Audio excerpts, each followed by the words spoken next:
Hey, what is up, YouTube? It's Rich. All right, we're getting back to the Hulk piece. Let me see. Patreon. Like I mentioned before, I've got a Patreon. There'll be a link in the description below. I have been adding up some exclusive content that's free. You can go there and see some images from the pieces that I've been working on and other little things that I've been adding up. Surprises for people, and again, it's free. You don't have to be a Patreon supporter to actually check them out. So just wanted to give you an FYI. All right, so we're back working on the Hulk piece. I was going to do some of the rocks today.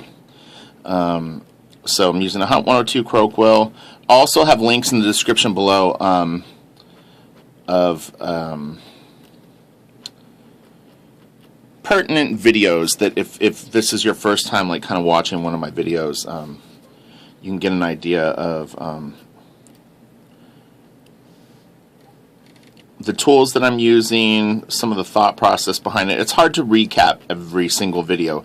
I will always circle back to that because, look, let's face it, the fundamentals are so important, and it sounds weird, but you're always going to come back to them and be mastering things. It's just the way that it is, and even for me, I really kind of relish that. I think it's just, it makes it amazing because it's almost like no matter how much you know, you can always reboot and learn a bit more, and that's really, really cool. It makes doing something creative like doing art always fun. You know, I think inking gets a weird rap that it's a very mechanical or technical and maybe like less creative part of drawing, and I would argue that it, in some ways, it's really the opposite of that. Granted, you don't get a script and you're working on blank paper, but in a other way, I have probably one of the funnest parts of the whole process, which is I get to finish killer drawings in ink. It's like a freaking tightrope. If I fall, I'm done. There's no reset. It's all on the line. But that is fun. You know, there's no Command Z, Control Z. I go in and I have to make these decisions about how I'm going to handle little effects and stuff like that. And again, when I'm working on things like this rocky stuff, hopefully I'm in frame, I'm thinking about three-dimensional form. Meaning, this is a cube in perspective. Talk about drawing. Like I said, I focus on drawing when I'm inking more than the techniques. Right? So the vanishing point would be this way. It's going up here. And this thing is converging there and goes like this.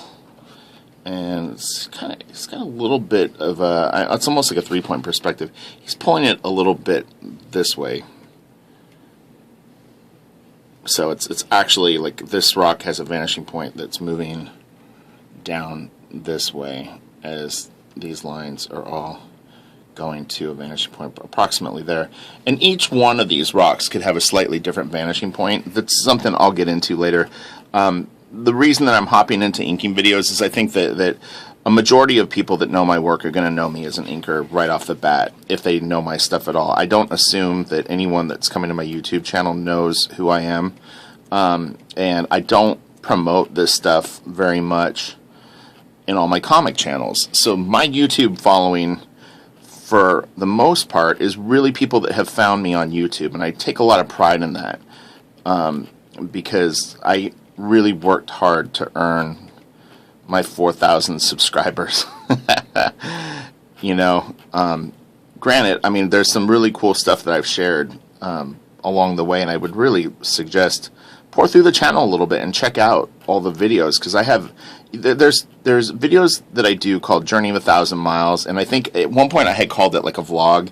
I don't really like the term vlog, but really what they are is they're very educational, experience-based videos on things that I've dealt with so far in my career, and done a decent amount of stuff, worked on some really, really high-profile things, and then, you know, jobs that aren't as illustrious. And so I have a lot of experience of the two sides of it, you know, where you're really having to fight and struggle for things in your career, and then other times where it's like, man, it just feels like everything is just, you know, like going your way. And both are great, but I like to work for it, you know. I mean, you're always working for it, but yeah, I don't really mind the challenge sometimes. Honestly, I think it's something that is kind of cool, you know. And you know, what's the saying? Like, sometimes you have to go backwards to go forwards. So I've never been afraid to go backwards. I've made some interesting choices with books and stuff like that I've done too. I mean, I've worked with different art teams, you know, that are really unusual. So I'm proud of that too, that it's like, in my skill set, I'm absolutely not someone that you could ever call a one-trick pony, or someone that ports over sort of like one thing to each and every artist or job that I do. I've always tried to get into a new headspace with that. And it all goes back to drawing more than inking. I can pull in a little bit on this. And again, this is my older phone, so it's a little tricky. The audio I know on this phone is not as superior as the other one, but so anyway, yeah, I'm just blocking stuff in. I'm really trying to kind of create little shadows and interesting textural things. What's happening right now is all of this ink is super wet. There's nothing on this board right now that if I ran my finger through wouldn't completely smear. Everything is wet.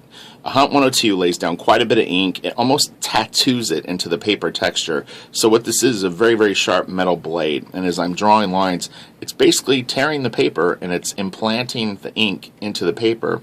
What's nice about that is when I erase this page, this paper, the ink, excuse me, is really put into the paper. This stuff that I've done with brush really sits more on the top of the paper. So when I erase, there isn't a chance that some of this ink will lighten up or even come up. Hopefully not horrifically. I've gotten pretty good at knowing how to erase pages. And let's take a little look at this whole thing of what we got going on here. But again, David really does beautiful lighting on his characters. And when you ink it, it gives you an opportunity to really amplify that. So a lot of people really like what I do over David, and I really, you know, I appreciate that. I think we are a good match, and I kind of bring over a little bit of what I did on Chris Bacalo. We worked together for about 2 or 3 years on a book called Steampunk. I think it was like just over 2 years, and we did Stan Lee's Just Imagine Catwoman.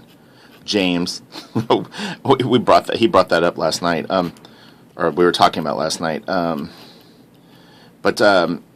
Yeah, so the closest that I've ever done to a style that's similar to what I do on David Finch, I think, is what I did on Chris, as weird as that sounds, and you might not see similarities to their stuff in terms of like how they portray characters, but they both have this very brutal attack to the paper, meaning they really get down and draw. And if you look, you just see like these scores in the paper, like where he tried a stroke or an idea and it didn't work, and they just erased it out. They're real fearless on the paper, and it's a very like aggressive attack. And you know, they leave a lot up to the inker to decipher, which is very, very fun. You know, you hope you make the right calls and something that they like, and depending on the communication that you have between them, you know, you can amplify that or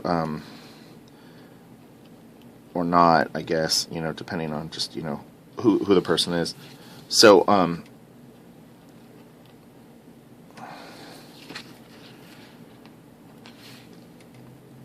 we'll keep going on this. I'll work for like another like 2 or 3 minutes.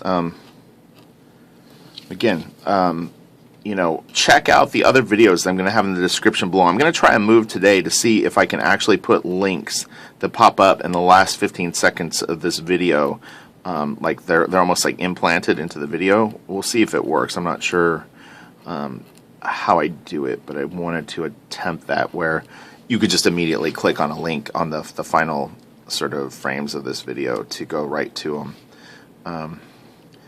But yeah, whenever I get these David Finch commissions, I really have a lot of fun with them. And sorry, I'm just trying to get this back in the frame. I did put little dots on my desk of kind of where the safe zone is, but what I find is once I start rotating the page, it's a little actual tricky for me to, you know what I mean? Like the page, the page fits in the dots if I have it this way, but the second I rotate it this way, then I'm not 100% sure if I'm in or out of frame. Again, that's kind of what the Patreon is all about, is me being able to pick up maybe like a tripod from my desk. I'm going to get editing software. All the money from Patreon will go back into this channel and making it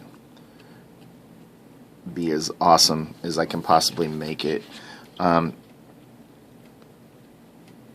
Because I really want this to just be like, man, if you're interested in comic books, drawing comic books, talking about comic books, this will be a really, really fun channel for you. So that's the goal.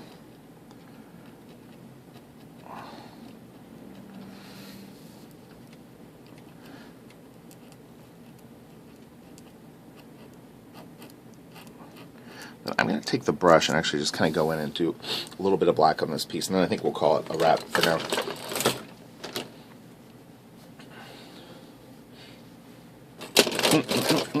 So, the brush that I'm using today is Winter Newton Series 7, number 3. You'll see this video pop up in a lot of my videos. It is probably my favorite brush, and again, I have to be very, very careful. There's a lot of wet ink building up in this area. Normally what I would do at this point, when I have that much wet ink spread out in an area like this, I would start working up here.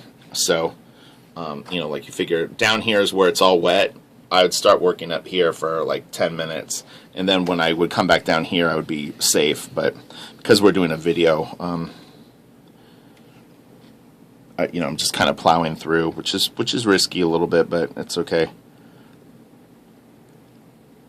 And then just hit some of these blacks.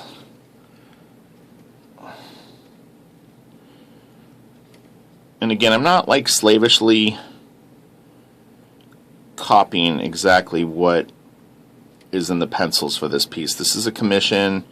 The guy that's getting the commissions, Eric, liked my stuff a lot, liked what I had done, you know, on my other commissions. And again, commissions are a fun opportunity to kind of cut loose and try things that you maybe wouldn't normally be able to do on an artist, or you know what I mean, like. And the other thing that we have to keep in mind when we're, like, as I'm doing this, is there's going to be a ton of rain in this piece. So a lot of this stuff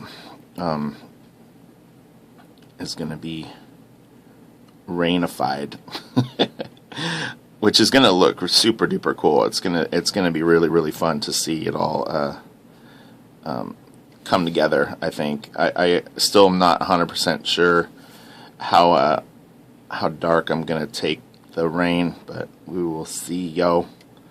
We will see. Will be very scary. Maybe. No, I don't know. Probably not.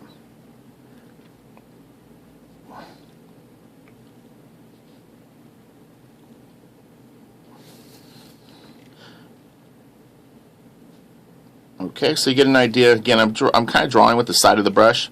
Watch my intro to brush inking, and I talk about that you don't always have to use the pointy side of the brush and do like sharp lines. You can, you know, there's all varying degrees of how you put a stroke in. Then I'll go in with Hump 102 and actually put some more sharper edges in here. Let's do this layer here, and then we're going to call it. This video is way too long already.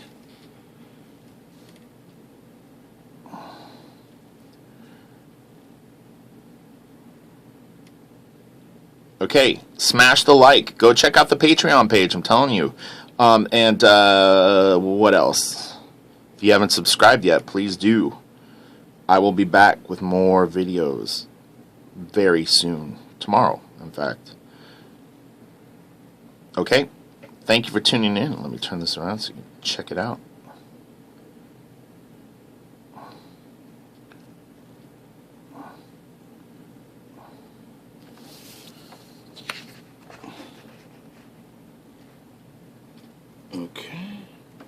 And we will go with white on this too, so there will be white chipping up of things. And just remember, this isn't a full tutorial, this piece, so at times you may see me like skip ahead a little bit. But yeah, I'm not going to do just like a full-on like 10-hour sort of version of this piece. This is way overkill.